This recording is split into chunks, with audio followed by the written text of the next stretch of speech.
एक ओंकार सतनाम करता पुरख निर्भव निर्वैर अकाल मूरत अजूनी सैभं गुर प्रसाद। अंग 83वां। एक ओंकार सतगुर प्रसाद। श्री राग की वार महला चौथा। श्लोक का नाम। वार नाम पौड़ियों मात्र का ही है। जैसे जो पौड़ियां होती हैं, किसी भी रचना की पौड़ी है, उसी का नाम वार भी है।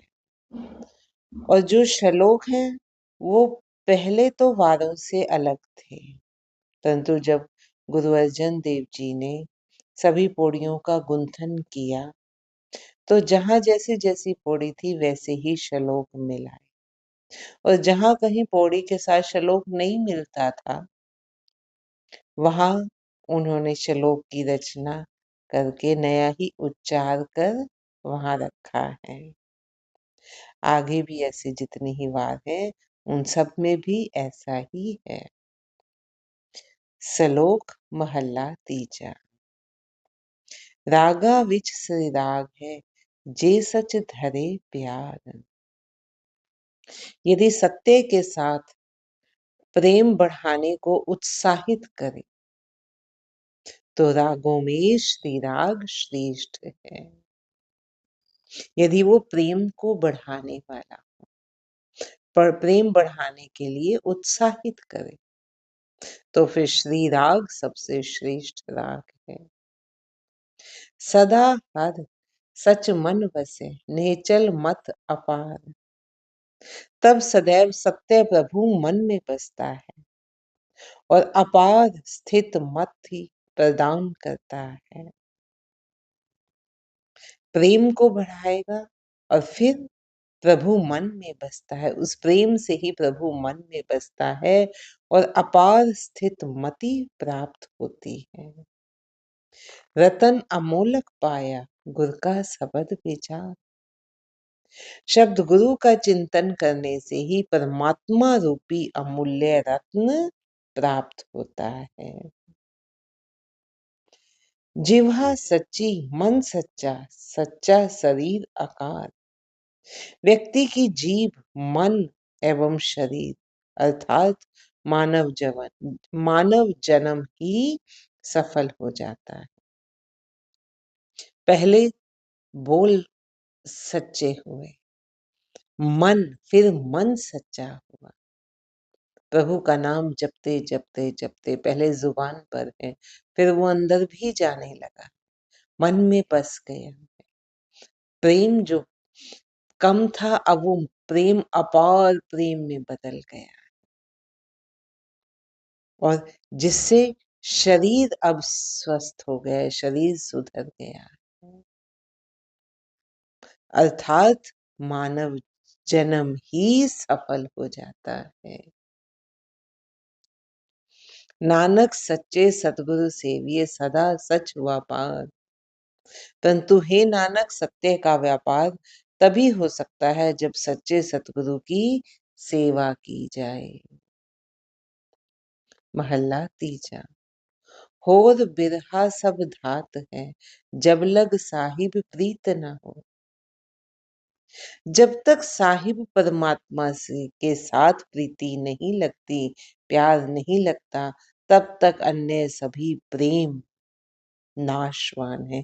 जिससे भी प्रेम करोगे वो नाशवान होगा।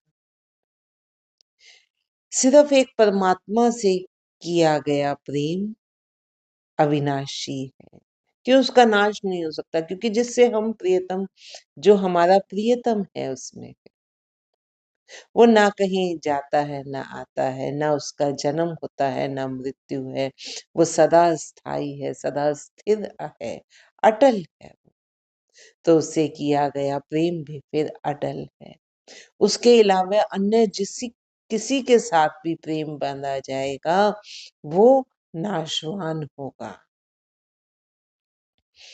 तो जब तक साहिब परमात्मा के साथ प्रीति नहीं लगती तब तक अन्य सभी प्रेम नाशवान है।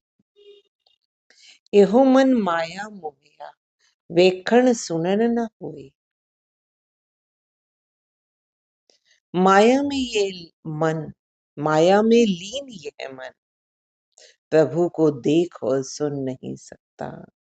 क्यों? क्योंकि कान कहीं और लगे हो, आंखें देखकर भी कुछ और देख रही हैं। आप सोच कर देखो, हम माया में लिप्त हैं, है ना। एक छोटा सा एग्जांपल लेते हैं।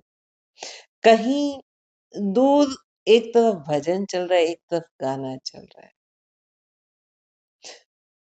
हो सकता है भजन थोड़ा सा कहीं और दूर चल रहा है, लेकिन जो माया में लिप्त है उसको सिर्फ वो म्यूजिक, वो ध्यान देगा कौन सा गाना बज रहा है, कौन सी मूवी का गाना है, क्या बोल चल रहे हैं उसके, वाह क्या लाइन है।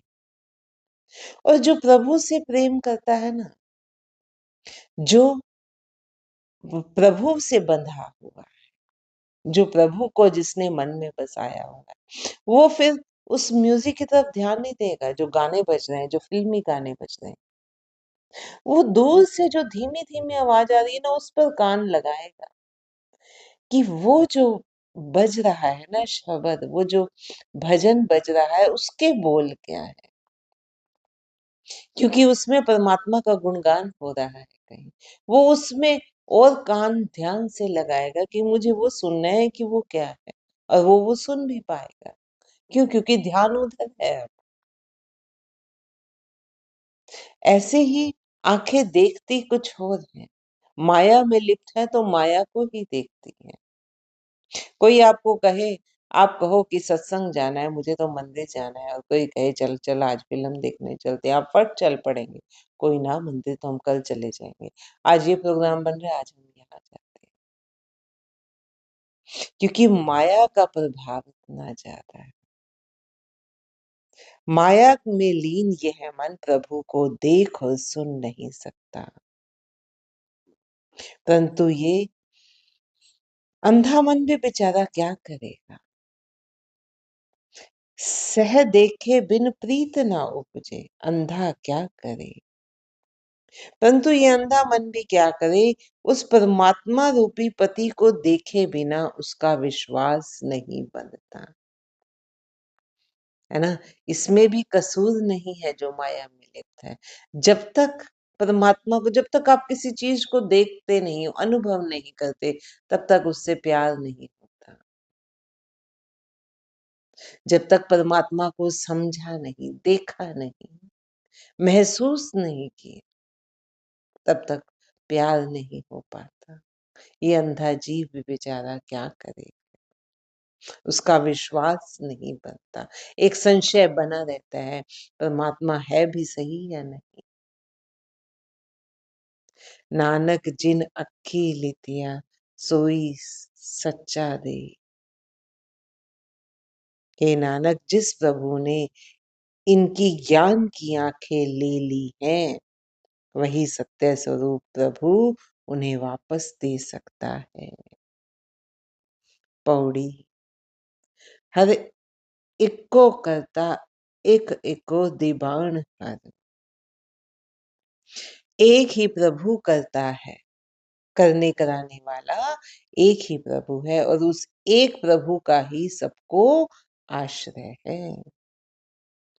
हर एक से दा है अमर, एक को हर चित धर।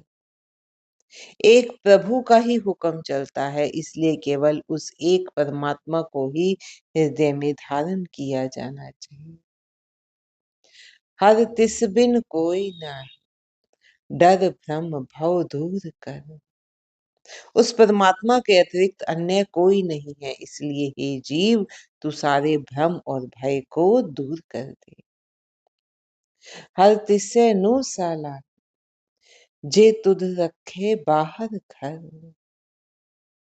हे जीव, तू उसी की सराहना कर, उसी का गुणगान कर, जो तू तेरी घर और बाहर तेरी रक्षा करने वाला है, तेरे मन के भीतर अंदर से और बाहर से तेरी रक्षा करने वाला है। जिसनो होए दयाल, सो हर जप भव बिखम तर। जिस पर वो प्रभु कृपालु हो जाता है, वो उस प्रभु का सुमिरन करके विषम संसार सागर को तैर कर पार कर लेता है। ये संसार सागर विषम क्यों है? क्योंकि यहाँ पानी की जगह मोह का कीचड़ भरा हुआ है, तृष्णा की आग भरी हुई है। इसीलिए इसको पार कर पाना बहुत मुश्किल है, ये विषम है इसको पार करके जाना। क्यों? क्योंकि इसमें अपने आप, अपने मन से, अपने अंतर मन से, पहले अंतर्मुखी होना पड़ेगा, फिर अंतर मन में मन से मन को जीतना पड़ेगा, विकारों से मुक्त होना पड़ेगा, तब ये संसार सागर पार होगा। ये अंदर की यात्रा है, इसलिए विषम। उस प्रभु का सुमिरन करके विषम संसार सागर को तैर कर पार कर लेता है गुरु महाराज। लेकिन इस विषम संसार सागर को तैर कर पार करने की विधि भी बताते हैं कि प्रभु का नाम जप, प्रभु का ध्यान कर, तेरे आंखें प्रभु को देखे, तेरे कान प्रभु को सुने, तेरी जिह्वा प्रभु का गुणगान करे, तेरे अंतर मन में प्रभु के गुण बसते हो, फिर तू इस संसार सागर को पार कर जाएगा। हर जिसनु होए दयाल, सो हर जप भव बिखम तर।